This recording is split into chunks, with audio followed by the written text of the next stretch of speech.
알로하, 위대하신 하나님을 찬양하며 하나님의 말씀으로 이 하루를 시작하시는 여러분들 주님의 이름으로 환영하고 축복합니다. 오늘 우리에게 주시는 하나님의 말씀은 시편 145편 1절로 9절 그리고 21절에 있는 말씀입니다. 왕이신 나의 하나님이여, 내가 주를 높이고 영원히 주의 이름을 송축하리이다. 내가 날마다 주를 송축하며 영원히 주의 이름을 송축하리이다. 여호와는 위대하시니 크게 찬양할 것이라. 그의 위대하심을 측량하지 못하리로다. 대대로 주께서 행하시는 일을 크게 찬양하며 주의 능한 일을 선포하리로다. 주의 존귀하고 영광스러운 위엄과 주의 기이한 일들을 나는 작은 소리로 읊조리리이다. 사람들은 주의 두려운 일의 권능을 말할 것이요, 나도 주의 위대하심을 선포하리이다. 그들이 주의 크신 은혜를 기념하여 말하며 주의 의를 노래하리이다. 여호와는 은혜로우시며 긍휼이 많으시며 노하기를 더디하시며 인자하심이 크시도다. 여호와께서는 모든 것을 선대하시며 그 지으신 모든 것에 긍휼을 베푸시는도다. 내 입이 여호와의 영령을 말하며 모든 육체가 그의 거룩하신 이름을 영원히 송축할지로다. 오늘 우리 모두에게 주시는 하나님의 말씀입니다. 기도하겠습니다. 하나님 감사합니다. 오늘도 시편의 말씀을 통해서 오늘 우리들이 가져야 될 주님을 향한 마음을 그리고 믿음을 보여주시니 감사를 드립니다. 오늘 이 시간 함께 나누는 이 말씀 가운데 성령님 함께하여 주시옵소서. 우리 주 예수 그리스도의 이름으로 간절히 기도하옵나이다. 아멘. 시편 145편은 다윗의 찬양시로 하나님의 위대하심과 인자하심을 선포하고 있습니다. 1절과 2절에 보면 왕이신 나의 하나님이여, 내가 주를 높이고 영원히 주의 이름을 송축하리이다. 내가 날마다 주를 송축하며 영원히 주의 이름을 송축하리이다. 여러분들은 자주 사용하는 말이 무엇인 줄 아십니까? 가장 가까이 있는 사람을 부를 때는 하니, 여보, 자기야 등일 수 있습니다. 그런데 오늘 본문에 다윗은 날마다 주를 송축한다고 했습니다. 다시 말하면 하나님을 찬양하는 일이 자신의 일상이라는 것입니다. 찬양은 특정한 날이나 특별한 시간에만 드리는 특별한 행위가 아니라는 것입니다. 삶 전체를 통해 반복되는 고백이어야 합니다. 하나님은 매일매일 우리들의 입술을 열어 그분을 찬양하기를 원하십니다. 다윗은 하나님을 어떻게 찬양하고 있습니까? 첫째로 왕이신 나의 하나님이라고 했습니다.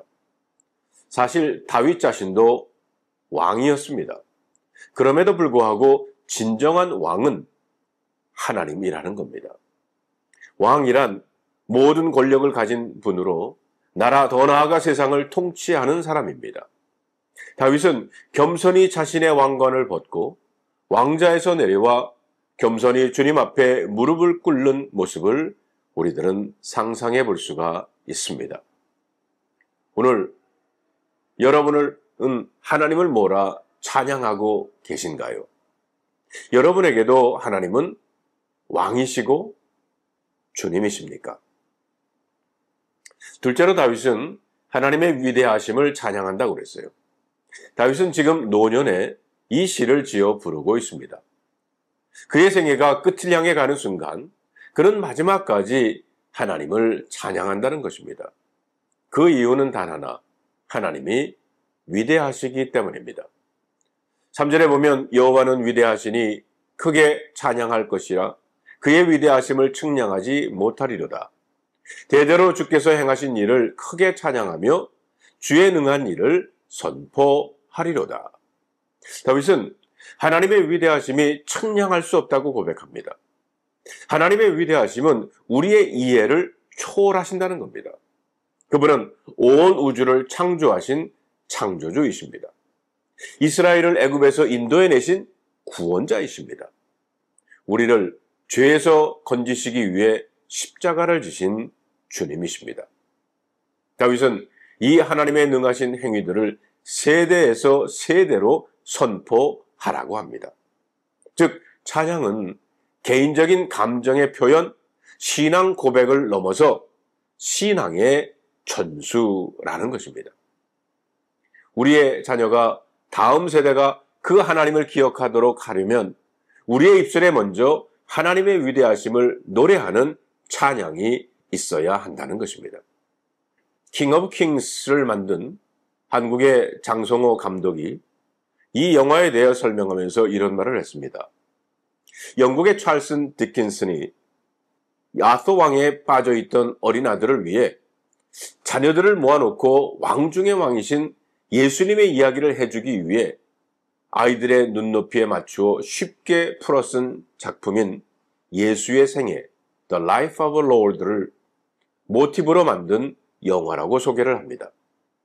그러면서 장 감독은 이런 감동적인 말을 했어요. 신앙을 전수하는 것이 가장 큰 사랑의 표현이라는 겁니다. 성도 여러분, 여러분의 자녀들을 사랑하십니까?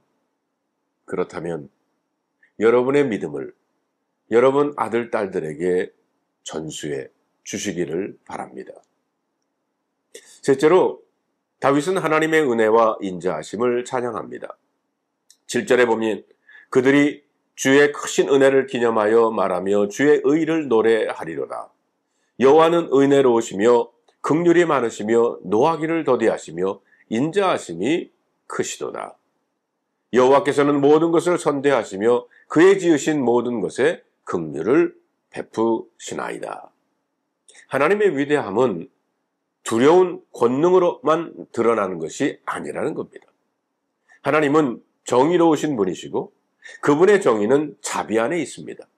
노하기를 더디하시는 하나님, 지은 모든 것을 선대하시는 하나님, 심판보다는 긍휼을 대하시는 하나님, 이 하나님 앞에 우리는 담대히 나갈 수 있다는 겁니다. 많은 사람들이 하나님을 무서운 분이로만 생각을 합니다. 그러나 성경은 끊임없이 말하고 있습니다. 하나님은 우리를 멸망시키려고 오신 분이 아니라 회복시키시는 분이라는 겁니다. 우리를 정죄하려는 분이 아니라 구원하시는 분이라는 것입니다. 얼마 전에 이런 글을 보았습니다. 감리교인이라 불리우는 이들에게 드리는 말씀, 포용인가 신념인가? 우리가 속해 있는 글로벌 감리교회에 대해 가지고 있는 오해가 있습니다. 그것은 우리 교회가 포용적이지 않다는 것입니다. 그러나 글로벌 감리교회는 포용에 반대하지 않습니다. 오히려 과거, 현재의 문제, 배경과 상관없이 모든 사람을 열린 마음으로 환영을 합니다. GMC가 확고히 고수하는 것은 성경적 신념입니다. GMC와 UMC의 차이는 누가 교회에 들어올 수 있느냐의 문제가 아니라 들어온 사람에게 교회가 무엇을 가르치는가에 있다는 것입니다. 예수님은 가늠하다 잡힌 여인을 거절하거나 정죄하지 않으셨습니다. 오히려 그녀를 변호하시고 환영하셨습니다. 그러나 그 다음에 하신 말씀은 이렇습니다. 가서 다시는 죄를 짓지 말라는 것입니다. 복음의 패턴은 초대 이후에 회개를 통한, 죄에 대한 회개를 통한 변화가 따라야 한다는 겁니다. 진리가 없는 포용은 복음이 아닙니다. 그래서 글로벌 감리교회는 다음과 같이 믿고 가르칩니다. 결혼은 한 남자와 한 여자의 언약이다. 모든 사람은 성적인 정결과 거룩함으로 부름을 받았다. 회개는 정죄가 아니라 하나님의 자비이다. 예수 그리스도만이 유일한 구원의 길이다라는 것입니다. 이러한 가르침은 누구를 배제하려는 것이 아니라 자유와 빛, 회복으로의 초대인 것입니다. 글로벌 감리교회는 허용에 반대하는 교회가 아니라 우리는 진리를 위하고 은혜를 전하고 그리스도 안에서 새로워지기를 소망하는 모든 이들을 위한 공동체인 줄로 믿습니다. 이것은 배제가 아니라 이것이야말로 참된 사랑입니다. 글로벌 감리교회는 은혜로 부름받고 진리로 변화되는 공동체입니다. 다윗은 시편 145편을 이렇게 마무리합니다. 나의 입이 여호와의 영예를 말하여 모든 육체가 그의 거룩한 이름을 영원히 송축할지로다. 찬양은 끝나지 않는다는 겁니다.